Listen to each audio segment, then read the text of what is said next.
Good morning. Before we kick off, let's get a bit of light in the room, guys, so I can see the faces. So when I grab some of the participants that we get a little later, I see where you are. That's a bit better. Good. Everybody hold your right hand in front like this in handshaking position. Uncross your legs, take a relaxed position, right hand in front. Now, when I say the word now, here's what we're going to do. I'm going to ask you to turn to someone beside you, shake hands as if you're meeting for the first time, and keep pumping till I ask you to stop. Then you'll stop and freeze it, and we're going to analyse what's happening. You got that? You don't have time to think about this? Do it now. Pick anybody and pump, pump. Everybody, pump, pump, pump, pump, pump. Freeze it, hold it, stop, hold it, freeze it. Keep your hands locked. Keep them locked. Person whose hand is most on top is saying, I'll be the boss for the rest of the day.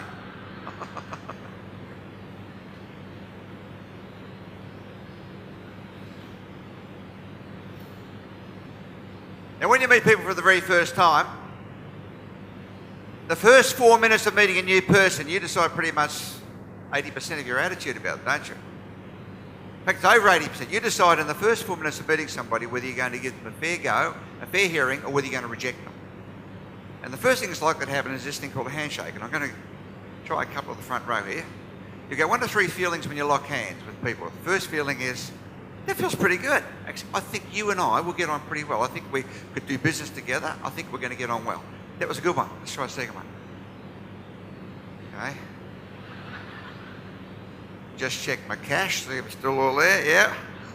I felt a bit intimidated then. Let's try the third one. Yes, you'll do anything I want, won't you? Now, actually, you all had roughly the same handshake, but you do get 1 to 3 gut feelings. It has to do with 2 things. One is the angle of the hand, and second is the power of the hand. Now, I'll demonstrate. Let's get this gentleman in the front row. Can you come and join me up here, please? Yes. Fellow looking concerned. Come up here. Here is your modern Western handshake. Here's how it looks. It's been in this position for about 2,000 years. Now, if you go back 4,000 years to the Roman era, on vases, you would have seen it looking like this. That's its original position. It has several significances. So what would happen is that the troop leaders would meet after battle or training, and they're always men, so this has remained a male activity until recent times. When they would meet, they would do this. If his arm was stronger, it would go something like this, and you'd all say, he's got the upper hand. Upper hand is an ancient Roman expression. Now, if he's got the upper hand, it means his guys get the first crack at the whining, the dining, and the dancing. My guys have to wait. Now, if it goes the other way, my guys get first crack. If it's in the middle, it's 50-50. This was originally done squatting. Now we do it standing, so the fingers are below the wrist instead of above. But essentially, we have the same position. So that's why when the hand's locked, if his hand is slightly on top, it doesn't have to be right on top, just a little bit. I'll get a feeling at a gut level. Now we think this is hardwired because you've never been trained to decode this. I get a feeling he's coming on a bit heavy. And he feels like, yeah, I think I can dominate here. If it goes the other way, I feel like, yeah, I got this sucker all lined up, haven't I, huh? So how do you create rapport with a handshake? Here are the 2 rules. First, keep your hand absolutely straight. Second, and this takes a bit of practice, particularly if you're a female, give the same pressure you receive. So on a scale of 1 to 10, let's say that a 10's a really strong one, and a 1's 4 breakfast sausages, okay? Now let's try it again. Okay, on a scale of 1 to 10, yours is about a 7. Mine's about a 7 too, so therefore it felt pretty good. Neither got the upper hand, the dominant hand, and that's why at a gut level, we both felt pretty good when we met. You know, I could see the look on your face, you felt okay. Yeah, that felt good. Yeah, that's very good. Now, what happens if you meet someone who's got, let's say this time you're going to give me a 9, and I've only got a 7, so give me a 9 in intensity. Whoa, now the hand will go straight on top. I've got to respond with an extra 20% just to level it up. Because if I don't, he's going to have 1 up on me before we start. He'll know it, and I'll know it, but not a word's been said. Make sense? Give him a round of applause. Thank you.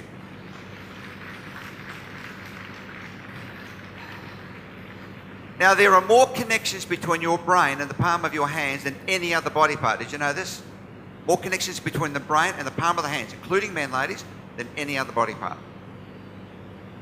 So clearly the palms have evolved as a very important part of human beings, and they are. They make your bed, they brush your hair, they do small artwork, they do handshakes, they play the piano. In fact, they do more things than most other body parts.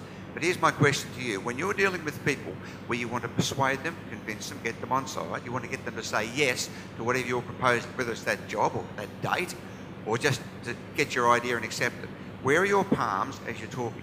Now, this is something that most people have never considered. Never. You know, after the session, you'll consider it, you'll think about it, and later today, you'll start to realise things about why people respond to you in the way they do that you've never thought about. Here's what I'm going to do. I'm going to say the same thing 3 times. I'm going to change only what I do with the palms of my hands. Now, I keep my body fairly still, so I don't use any other body signals to infiltrate this. And I'll keep my voice as close to the same as I can. I say as close as I can because we know that when you change your body language, it's hardwired in your brain to change the way you sound. So I'll try to keep it as close as I can sound-wise.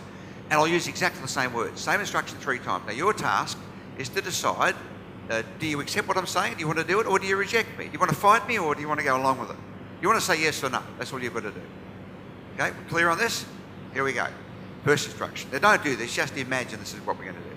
Now, in a moment, I'm going to ask the people who are sitting in these seats here, I'll invite you to come and sit on this side of the room, please, and I'll invite the people here to take their seats. Now, those in the back of the room can come forward to the front, and those of you in the front can sit anywhere you choose. Now, raise your hand if you feel okay about what I'm asking. Who feels okay? Raise your hand. Okay, so just about all of you are prepared to do what I want. You don't even know what it is, but you're prepared to get up and do what I want because you feel like I won't threaten you, I won't intimidate you, Allan won't make me look silly. This could be a bit of fun. That's what your mind's thinking because I use a signal that appealed to your ancient brain. Let's try the second instruction. Same words, same voice, changing only the palm. Here we go. Now, I'm going to ask the people sitting on this side of the room here, I'll invite you to come and take these seats, and the people there, if you can sit over here, please. Those at the back, come forward, please, and sit here, and those in the front can sit anywhere they like. Give me a word that goes with this. What are you feeling? A word. Okay, who feels like you're getting an order? Raise your hand if you've got an order. Okay, think about this. So are you telling me that all I have to do is change my palms from an upward position where you wanted to do anything I wanted without question? Now I've turned it over. Now you're saying to yourself, hang on a minute, this guy's giving me an order. Well, maybe I don't want to do that. I'm an independent. I'll just check it all out. Make me laugh, funny guy. So now many of you are resisting. Let's try the third approach.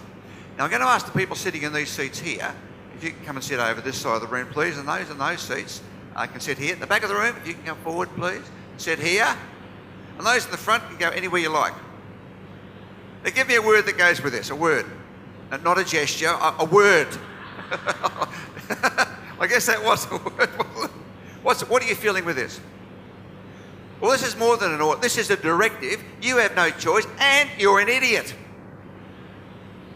So we tested this in a very simple way.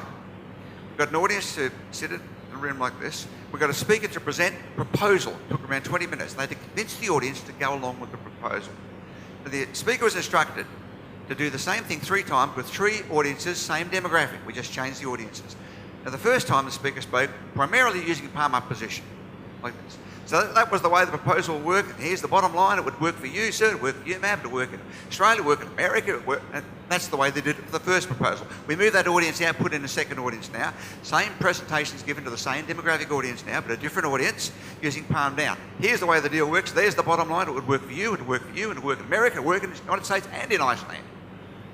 Move that audience out, put in a third one. Now give the same presentation using finger pointing. Here's the way it works. The bottom line's there and there. It'll work for you, and America, Australia, and Africa. Now we survey all 3 audiences looking for 2 things. First, with a simple test, how much could they recall of what the deal was about? In other words, we're looking for how much were they listening to the deal as opposed to judging the speaker. Secondly, from a list of adjectives, we asked them to tick the adjectives that best describe how you felt about the speaker. Do you reckon there was any difference? You already know the answer, don't you? You know the answer already without even seeing the results. That the palm up speaker had up to 40% more retention of the deal than the palm down speaker. The palm up speaker had the best adjectives: laid back, friendly, humorous, engaging. As soon as the palms turned over, authoritative, management, telling me what to do, pushing. When the finger came out, nobody could remember much, and they got the worst adjectives about that person. Now here's my question for you. What's your prominent position? You have a dominant position of one of these, and which is yours? Most people have never considered, but you've got one that you are using primarily when you're dealing with others. Now, is it up? Is it over? It's a finger.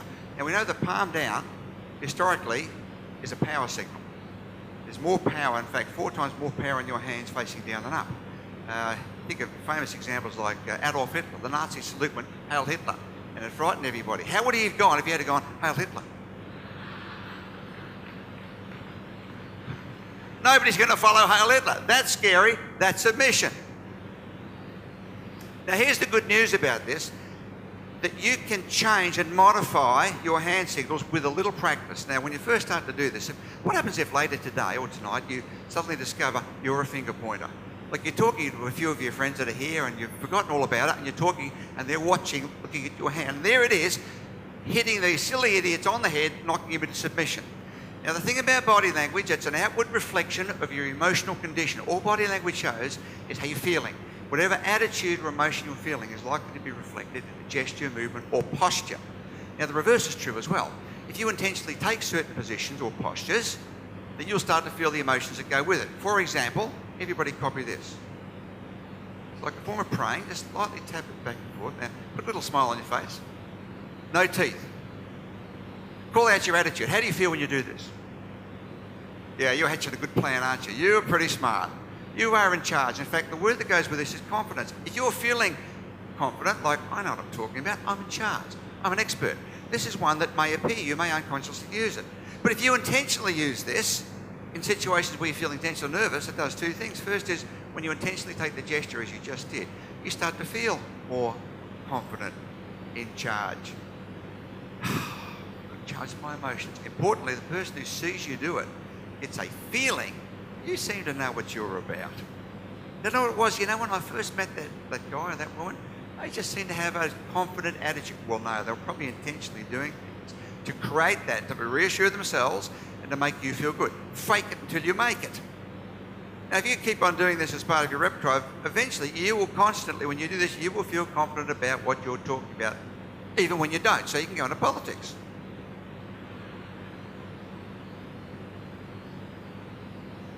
So here's my question for you. What is your dominant position? Palm up, palm over, finger point. Think about life today, in business and personal relationships. It's all first about people. Does somebody buy you? Now, if somebody buys you, particularly the first 4 minutes, they're forming up to 90% of their opinion about you. If they buy you, there's a good chance they'll buy whatever goes with you. What goes with you is what you want them to do. The other thing is also true. If they don't buy you, they're not going to buy whatever goes with you, even if it's a good idea. They don't get that connection. They feel that you don't like them, or you're threatening or intimidating. Suddenly they just don't want to say yes to whatever you're suggesting, even if this is a good idea. So you can practice palms up where you want to get cooperation. Now, sometimes you might want a bit of authority. You'll turn the palm over. So, for example, if the fire alarm went off in this building, I would say, now, here's what we're going to do. We're going to go by that exit, and that exit, and that exit. I wouldn't say, now, here's what we need to do. We're going to go...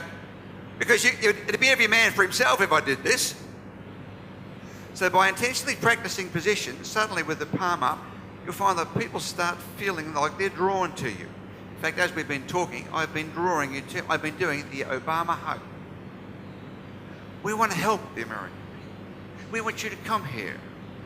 Yeah, we love you, like your mum or dad cuddling you.